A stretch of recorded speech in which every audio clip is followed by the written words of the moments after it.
Jadi bukan berarti pakai produk itu jadi bagus. Belum tentu, karena saya pakai produk yang lain juga. Itu kalau lihat di influencer ngomongin itu bagus, apakah karena produk itu yang bagus atau karena dia pakai produk lain? Selalu cari yang lembut, jangan ngarepin putih dari situ, hilang jerawat, enggak. Nanti itu adanya di... Saya mau share aja mengenai simple skincare rutin saya. Jadi setiap orang kan pasti ada beda-beda ya untuk kulit yang beda dan ritual yang berbeda untuk skincare rutinnya. Jadi ya nanti disesuaikan aja. Jadi maksud saya mau share aja apa yang saya lakukan untuk yang cocok di saya gitu. Karena saya cobain banyak skincare, jadi mungkin beberapa kali kesempatan saya tidak benar-benar melakukan apa yang saya kerjakan. Yang kebiasaan saya kerjakan, saya cobain yang ini, saya cobain yang itu gitu. Dan setelah itu saya balik lagi ke kebiasaan saya. Memakai beberapa macam produk, kemudian balik lagi kebiasaan saya. Apa yang saya coba di satu produk, itu bukan selamanya saya pakai itu. Artinya kalau satu produk itu bagus, menurut saya cocok.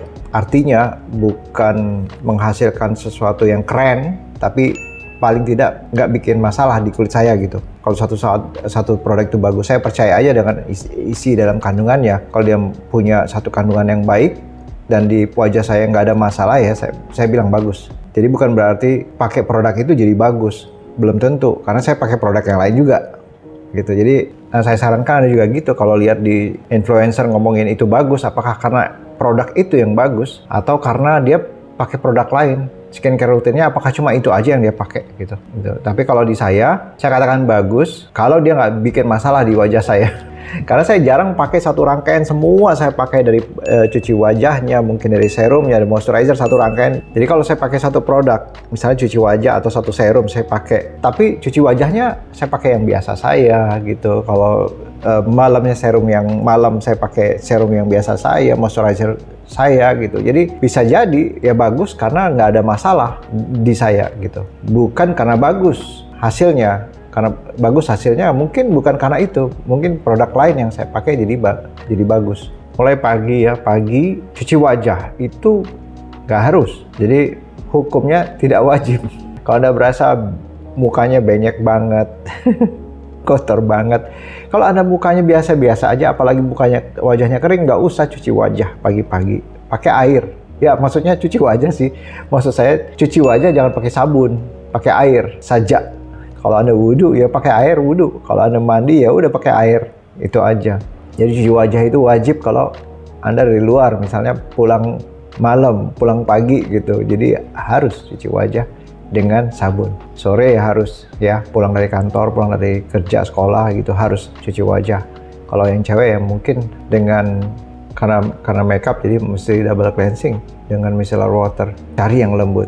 Jadi cuci wajah selalu cari yang lembut, jangan ngarepin putih dari situ, hilang jerawat, enggak. Nanti itu adanya di serumnya. Jadi cuci wajah berapa menit sih? 5 menit. Setengah jam.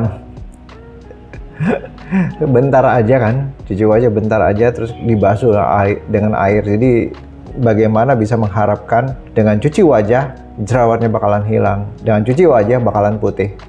Kan cuma sebentar. Jadi cuci wajah pagi dengan air. Kalau memang kotor sekali wajahnya berasa terlalu berminyak ya pakai sabun lah. Tapi kalau enggak ya nggak usah. Kemudian vitamin C.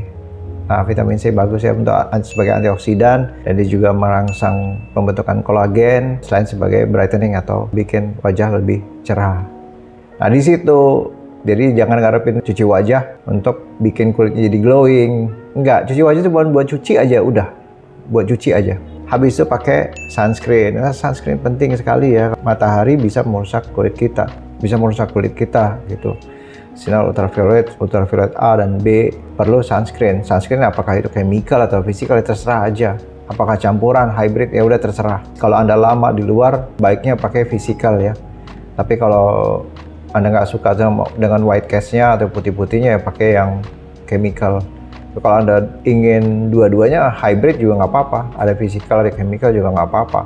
Pokoknya pakai sunscreen. Kalau Anda nggak bisa pakai sunscreen ya jangan kena matahari.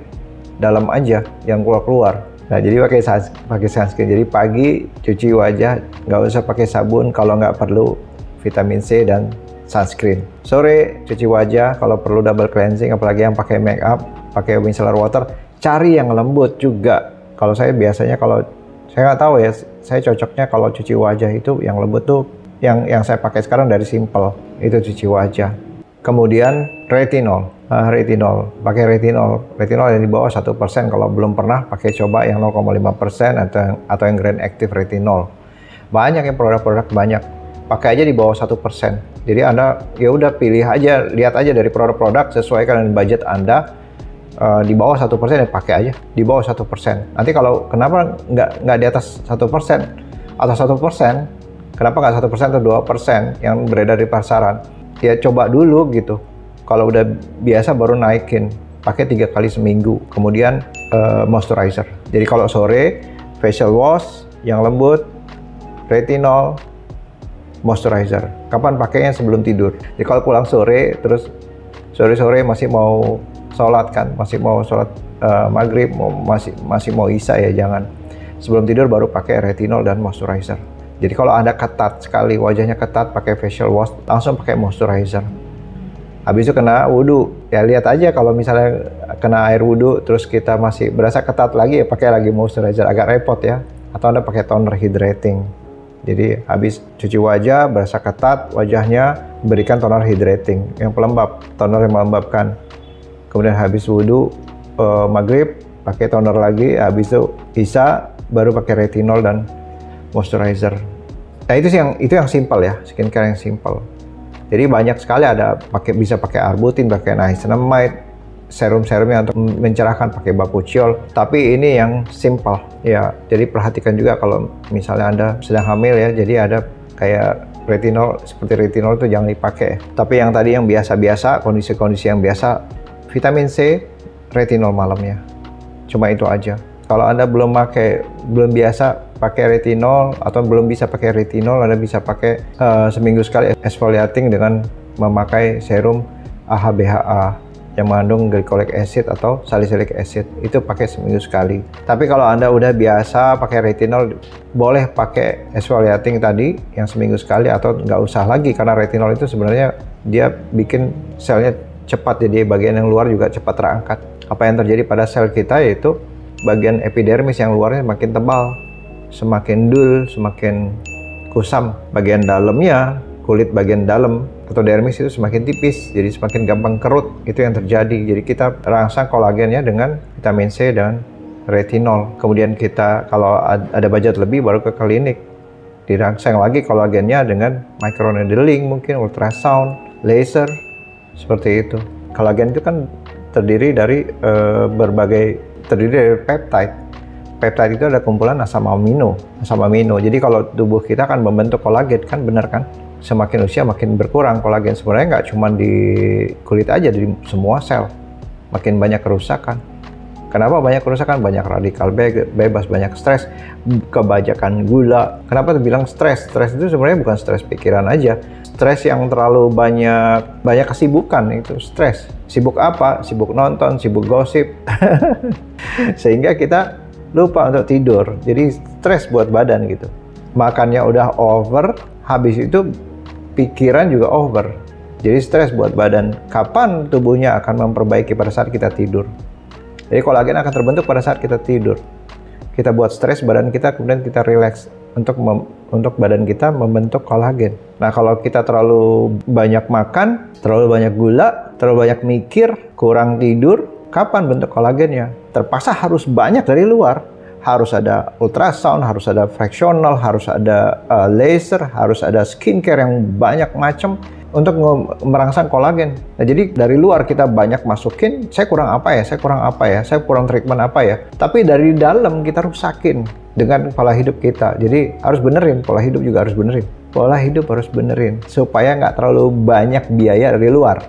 Dengan cara apa? Mengurangi karbohidrat, mengurangi gula, fasting, puasa hemat kan, makannya jadi nggak banyak, dan tidur cukup tidur, jadi nggak perlu langganan Netflix lagi malam-malam. Kemudian tubuh akan memperbaiki sendiri sel-selnya. Kolagen akan terjadi pada saat tidur, sehingga nggak perlu terlalu banyak treatment dari luar. Kalau dalamnya nggak benerin, Anda butuh treatment dari luar banyak. Jadi kantong mata mungkin terlihat, kerutan mungkin terlihat gitu. Kalau dari dalam benerin, glowing sendiri dari dalam. Nggak perlu banyak-banyak dari luar. Jangan lupa olahraga. Olahraga bagus ya. Olahraga bagus untuk memberikan kita stres terhadap otot kita. Kemudian otot kita akan terbentuk sehingga bisa melindungi tulang kita. Kapan ototnya akan terbentuk? Pada saat kita tidur. Jadi kita berikan stres, kemudian kita tidur. Kita berikan stres, kita tidur. Ya, mudah-mudahan membantu. Sampai bertemu di video selanjutnya.